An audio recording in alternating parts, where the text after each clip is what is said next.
तस्य ज्ञानञ्जनशलाकया चक्षुरुन्मिलितं येन तस्मै श्रीगुरुवे नमः।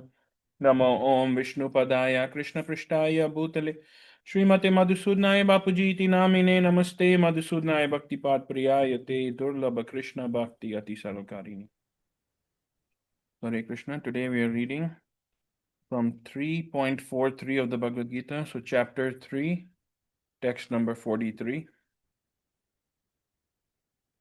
And over here, if you can recall a few verses ago, Arjuna had asked that why do living beings have the tendency to commit sins? It's almost like they are being forced and they're doing it against their will. So we were discussing that in the Kali Yuga, the propensity to cheat, the propensity to commit sins, all of this is at its peak. And in a quick summary, what happened was before we arrived in this material world, our soul, our spiritual body was full of eternal love for Krishna. Just imagine that we were full of eternal love. We had so much love for Krishna. But then, as soon as we came in contact with this material world, all that love that we have for Krishna, it turned into lust, which makes us commit these sins. So that's what Krishna is explaining. And then in the material world, you will think that, oh, how is that possible that, we had so much love for Krishna, our soul still loves Krishna, right? But then how do we have so much propensity to commit sins? How do we have so much lust? So just like when you are boiling milk, and if you boil it and you shut it, that will remain pure milk, it will not get spoiled. But if you add one drop of lemon also, the milk will start getting spoiled, right? Start breaking apart. Similarly, the material world also is just like that drop of lemon for the souls, for all of us conditioned souls. As soon as we come in contact, all of that love that we have for Krishna, it becomes dormant. It goes into a sleeping state. It does not go away. We don't lose that, but it becomes dormant. Right? It becomes in a sleeping state. And then our spiritual master comes and he finds us and he starts awakening that spiritual love that we have for Krishna, eternal love. And then just as the scales, when you put something on a measuring scale, one side is down, one side is up, as our spiritual love, our consciousness for our consciousness and love for Krishna start growing, the propensity to cheat, the lust, all of that comes down. Krishna is explaining in 3.41, Krishna was explaining that how the senses, the mind, and intelligence are the sitting places of lust, right? And then Krishna said that from the very beginning, curb this great symbol of sin. And then the working senses are superior to the dull matter. So the senses are higher than the body, just this dull matter. And then superior to the dull matter, right? The mind is higher than that. And more than the mind is intelligence. And higher than the intelligence is the soul. And today Krishna is continuing that thus knowing oneself to be transcendental to the material senses, mind, and intelligence. Right? This is very important over here, how Krishna is describing that we are above these material senses. We're above the mind, we're above the intelligence. We think, oh, we are this body, we are this soul, right? The soul is above, it is transcendental. Remember, our soul is just as old as Krishna. Krishna has always been there, Krishna is there, and Krishna will always be there. Our soul also, we are part and parcel of that Supreme Being. So our soul has always been there, it is there, and it will always be there. Now, this is very hard for our small minds to understand. Right? Even then, we start questioning that. Then, how did Krishna manifest? How did he manifest himself? Where did he come from? But there was not a single second where Krishna was never there, is not there, nor will he will never be there. He will always be there. Nor there will be a time where Krishna will never be there. He will always, always be there. But because our minds are limited by this material world, by time, by space, by intelligence, and we see what we see around us, we think, oh, this must be it.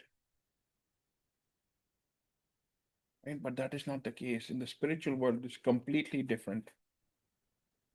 So Krishna is telling Arjuna, thus knowing oneself to be transcendental to the material senses, mind and intelligence, O mighty armed Arjuna, one should steady the mind by deliberate spiritual intelligence, which is Krishna consciousness, which is becoming aware of who you are, who we are, who am I, who is Krishna, and thus by spiritual strength conquer this insatiable enemy known as lust.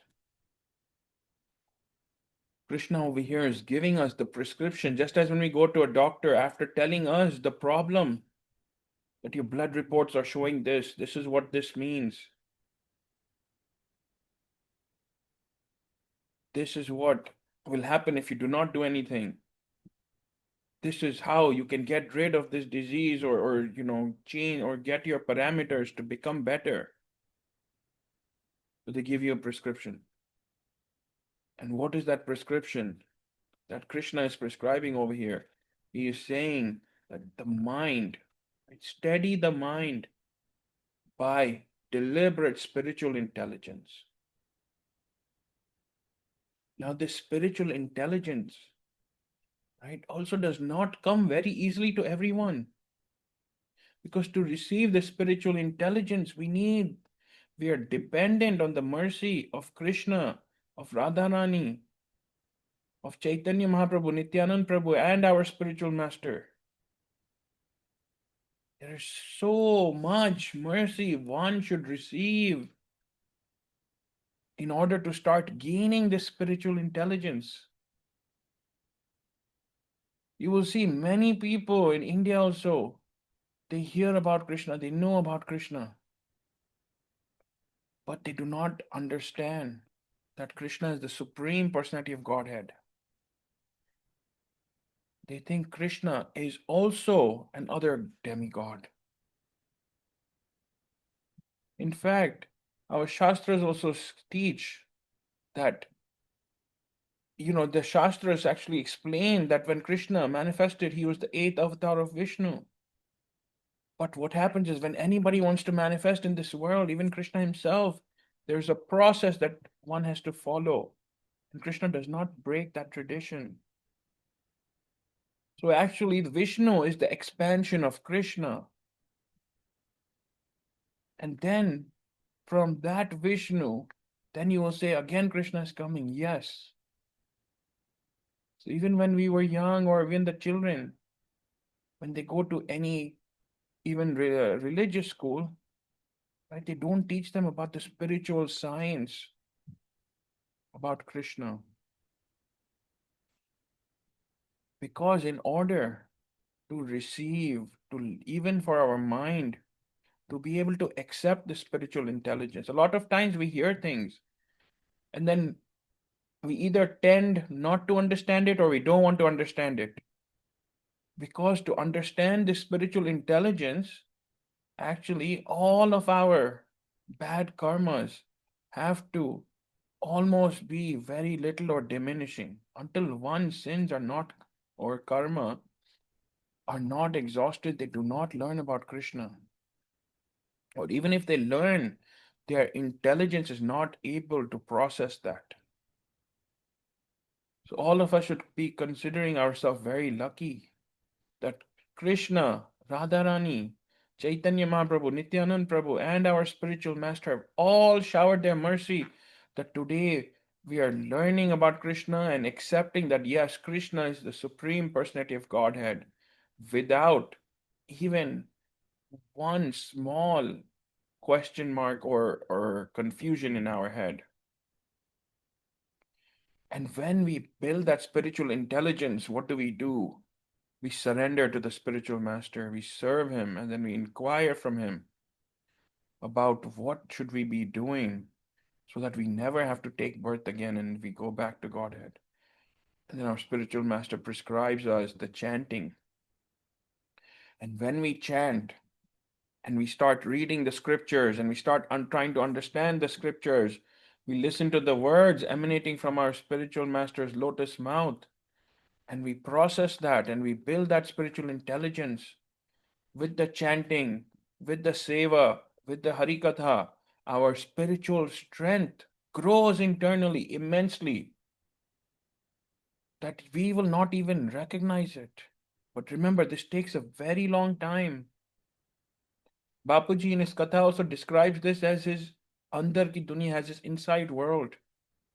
And somebody asked Bapuji that question, that how do we start building our inner world? Right? Bapuji explained that it takes time. You have to be consistent with our chanting, with our seva, with our harikatha. Right? It is like a three-legged stool. Even if one of them is off balance, you will not be able to sit on that stool. So our seva, our simran, and our harikatha we should perform those activities every day. And how should we perform the chanting? Attentively. We should listen to each syllable of the mantra, Hare Krishna.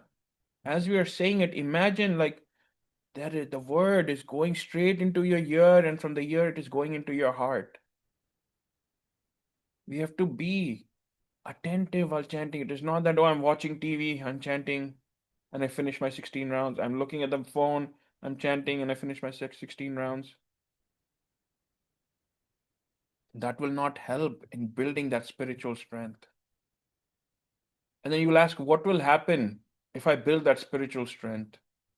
Will nothing go wrong in my life? Will it become all roses and garden in my life where every day I will wake up, nothing will go wrong, I won't have any problems, I won't have any issues in my life? No, that will never happen. Krishna himself, when he manifested on this earth, had to go through so many challenges in his day-to-day life. Krishna's life wasn't just easy. But every day, Krishna himself used to get up and face those challenges head on. We have to do the same. But when we have that spiritual strength, right, what will happen? It is not that our boat will not face any challenges, or it will not face any issues, or it will not face any thunderstorms, right? Our boat will actually face all of that, but it will not drown. Our boat, right, having that spiritual strength doesn't mean that we won't face any storms in our life. It just means that no storm will be able to sink our boat. Why? Because we will always have that Krishna by our side. That spiritual strength and that faith, right? Unwavering faith. It is not that, oh, something bad happens and then we start thinking, why is this happening to me? Why am I doing this? No. You will pass through that with so much spiritual strength, with Krishna by your side, that when you will look back, it will feel like such a small um, uh, a foot of problem. It will seem like such a small problem, when in reality, it probably would have been like 100 feet big ocean wave or something. Right? You will cross that suffering or that problem, right, with Krishna by your side, with that spiritual strength, it will become very easy to cross over. If imagine if you have to cross a river, right, or an ocean, how we cross oceans when we start traveling from one continent to another. That big ocean of suffering becomes as small as a calf's foot. Imagine how much water can go in a if there's a puddle as small as a calf's foot. right? That's what the spiritual strength will do for us. It will not change the direction. It will not allow us to give up. It will not allow us to lose faith. And it will give us the strength to face the challenges head on. Why? Because we know that we have Krishna by our side. So over here, Krishna himself is saying to build this spiritual intelligence. And with that, we will get that spiritual strength. And then we will not only be able to conquer this enemy known as lust, but all of the challenges that come in our day to day lives. So let us focus on building this spiritual intelligence and spiritual strength every single day through Harikatha, Simran, and Seva. So with that, we'll end here. Before we end, we'll chant together Hare Krishna, Krishna Krishna, Hare Hare, Hare Ram, Ram Ram, Hare Hare. Hare Krishna, Krishna Krishna, Hare Hare. Hare Ram, Ram Ram, Hare Hare. Hare Krishna, Krishna Krishna, Hare Hare. Hare Ram, Ram Ram, Hare Hare. Shri Shri Radha Vrindavan Chandra Bihari Lal Ki Jai. Nitai Gaur Hari Bol Jai Jai Shri Radhe. Jai Jai Shri Radhe. Jai Jai Shri Radhe. Hare Krishna.